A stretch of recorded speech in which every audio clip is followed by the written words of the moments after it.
Hey guys, so this is a random video. I'm just gonna do some venting on this video. I'm on a short break at work, so I said to myself, might as well make a video. But anywho,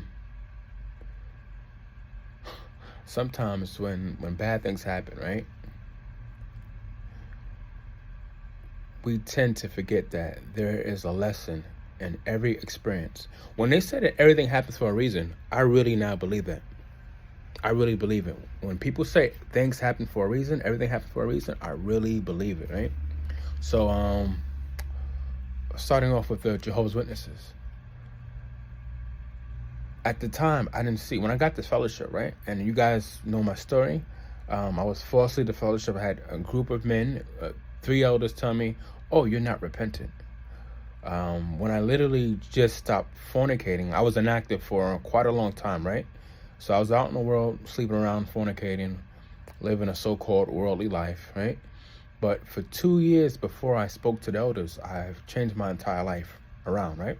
I started living like a witness again, and I was living like a legit witness for 2 years before I spoke to the elders, just for them to tell me, oh, we don't think you're repentant. And meanwhile, I had actions. I had 2 years of coming back to the organization, 2 years of cutting sex out the equation, cold turkey, and I'm not repentant, right? So anywho, they falsely defellowship me, and that is when I started to wake up from this cult. The way everything went down, right? I realized that I'm proving myself to men, not to God, to men. And at the time, I didn't see it. But me being the fellowship, that was my destiny. That was my fate. That had to happen, because if that didn't happen, I would probably, I might have doubts. I might still be locked in the organization with doubts, right? But at least I now was able to do my research, and I woke up, right? But sometimes bad things happen. We don't see it for what it is until later on. I had to get the fellowship because that situation with the elders made me realize this is not God's organization. That inclined me to do my research. Once I did my research for the very first time in my life, I did my research outside of the cult, and I realized that this is not it. But I'm thankful and I'm grateful that that happened, because if I didn't get the fellowship, if those elders didn't abuse their power, I might still be locked in. I might still be indoctrinated. I might have doubts with all these this new doctrinal changes and whatnot. I might have my doubts, but who knows? I probably would still be somewhat asleep. Who knows? But everything happens for a reason, and that's why I say to count your blessings. Sometimes blessings could be bad things. It's not always good things, right? Blessings could be bad things that can make you appreciate the good things, if that matters, if that makes sense, right? I'm gonna say that again. Sometimes blessings could be things that appear to be bad, but in the long run, it turns out to be good. Just like with me being the fellowship, that was at that time when I first got the fellowship, I knew in my heart I didn't deserve to be the fellowship, right? I knew in my heart I didn't deserve that. And at that time I wasn't awake, but that motivated me to do my research, like I said, so that I can, eventually wake up. So something bad had to happen in order for me to have a better outcome, a positive outcome. Now, a few years later, now I'm wide awake. Now I'm able to expose this organization. Now I can live my life freely without fear of Armageddon, the Great Tribulation, that doomsday cult shit. I don't have to worry about that anymore, right? But so that's one aspect, guys. I know I'm venting here, but anyway, that's one aspect, right, of how you can count your blessings. So something else. Something happened to me last year. I'm not going to go into full detail, but back in the day, a little over a decade ago, probably 11, 12 years ago, I was good friends with this sister, right? I was really good friends with the sister. We were like besties, best friends, whatever. We we lost touch because she married someone. She started to date somebody, got married. She lived her life with that brother, right? Things didn't work out. 9, 10 years later, she hits me up out of nowhere last year, right? And she told me she left the organization as well. So I'm like, good for you. I'm happy. I'm happy that she left. She also separated from her husband, right?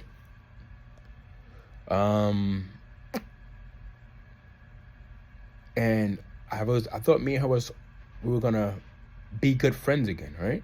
I thought we was on that verge of becoming good friends once again. We both left the cult. We're both free, free spirits, free souls. I did something extremely nice for her that no other guy has ever done. This is last year, right? This is last year. And she just turned out to abuse my kindness, I guess you can say. She took my kindness for granted. Pretty much lied to me, and just abused my friendship, right? And I said to myself, I was like, at the time, I was distraught. Because I said to myself, how in the world? Like, I literally went out of my way to do something kind for you. And you're going to take that for granted. And now, when that happened, right?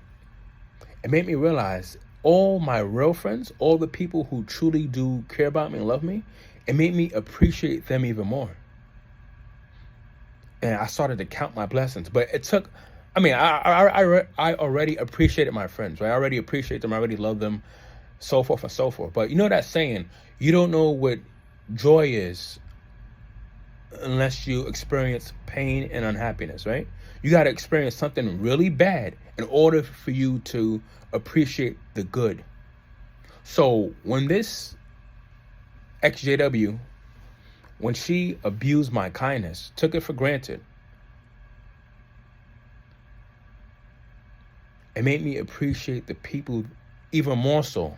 Because I already appreciate them. I already love them. But even more so, the people in my corner who has been there for me through thick and thin, the people who will never abuse my kindness, the people who truly do love me, it made me appreciate them even more. So the moral of the story is when bad things happen, right?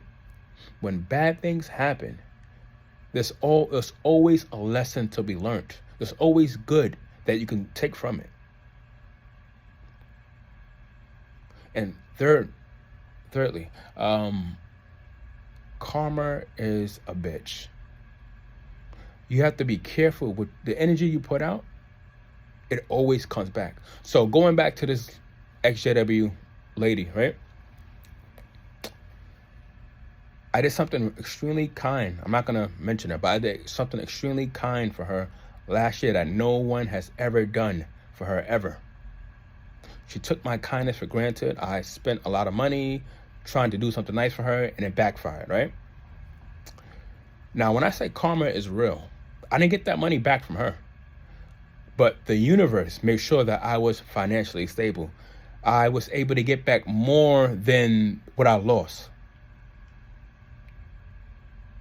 Because I had pure good intentions to do something kind for her. And like I said, she took it for granted, but the universe was like, whoa, I got your back. Don't worry, you're going to get this money back. And I can't even put it in words, but karma is real. What you give to the world, whether it's positive or negative, you better believe you're going to get that. It's going to come right back at you. One more thing. So a lot of you guys know my situation with my father. Growing up, he was extremely, extremely emotionally abusive, right? I've had suicidal thoughts. I suffered with depression because of my father. He hated me growing up. He used to pick on me or tell me I'm not good enough. No one will ever love me, blah, blah, blah, right? So I had to take that as a young child growing up because I was a teenager when it happened. I couldn't just leave the house. I had to take that, and he never lived with, thank God, my father never lived with her. He never lived with me and my family, right? He would just come over a few times a year, and those few times a year were pretty brutal.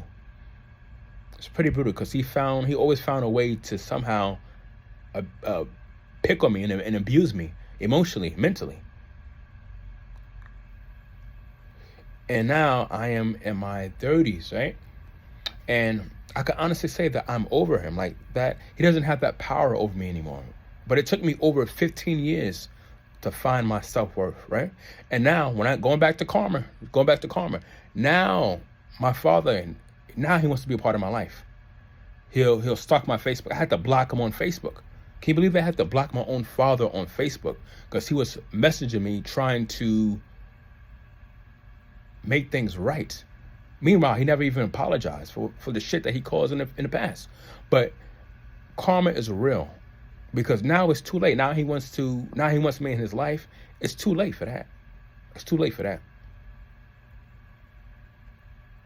What you give is what you receive. Count your blessings. Once again, when bad things happen, keep in mind there's always a lesson to be learned. There's always some positive, even in the negative, right? Like I said, I got the fellowship. I got falsely the fellowship.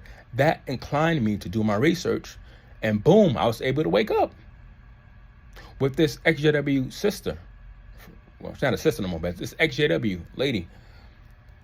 I did something kind for her. She abused my kindness. It made me realize, hey, I have people out there that really do love me. It made me love them and appreciate them even more. Plus, like I said, the funds that I lost trying to do something nice for this lady, the funds that I lost, I got back almost double that because the universe was looking out for me.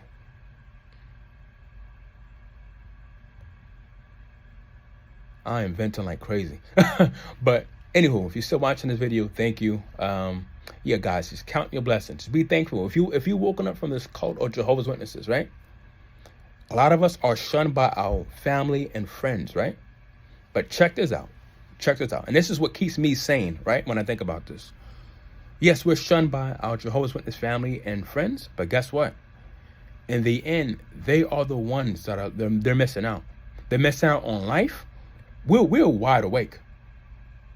I keep reminding myself, I would rather be shunned by my family and JW friends than to be locked in and missing out on life. I now get to be my true, authentic self. My Jehovah's Witness family and friends, as long as they're in, they're never gonna truly be happy. That is a waste of a life. So if you're wide awake, even if you're shunned by your JW family and friends, if you're wide awake, if you know that this is not the truth, this is a cult, and you left the organization, be blessed, be thankful. You're blessed because now you get to live your life. You get to live your life. There's good in even the most horrible outcome, the most horrible circumstances. There's always good. There's always positive. Even in the most negative situations. I am being shunned by my mom and my two brothers, but guess what? I'm A-okay. I'm all right. Because they are missing out on life. I'm not. I'm living my life. I'm traveling the world. I literally have friends all over the world in most countries. Well, not most, a lot of countries, right? But there is a blessing. There is a blessing in all of our struggles. There's a good and bad, right?